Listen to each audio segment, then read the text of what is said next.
ఒక దేవుడనే అతని కటౌట్ ఎలా ఉండాలి? అతని వ్యక్తిత్వ సౌందర్యం, అతని ప్రేమ, ఆప్యాయత, అనురాగం, మంచితనం, పరిశుద్ధత, నీతి ప్రవర్తన, న్యాయవర్తన, యథార్థత, ఏ కోణంలోనన్నా చూడు పర్ఫెక్ట్ గా సెట్ అయ్యేది యేసుక్రీస్తు ఒక్కడే. యేసుక్రీస్తు ఒక్కడే.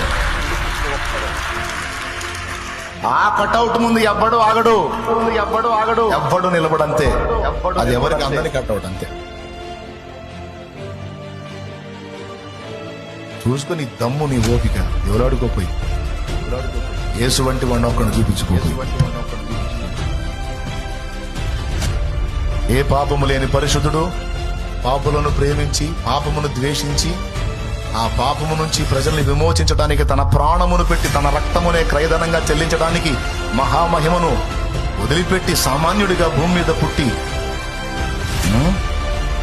రాజప్రాసాదాలు లేవు, రాజసింహాసనాలు లేవు, కిరీటాలు లేవు, కత్తులు లేవు, కటారులు లేవు, బళ్ళాలు లేవు, గొళ్ళాలు లేవు.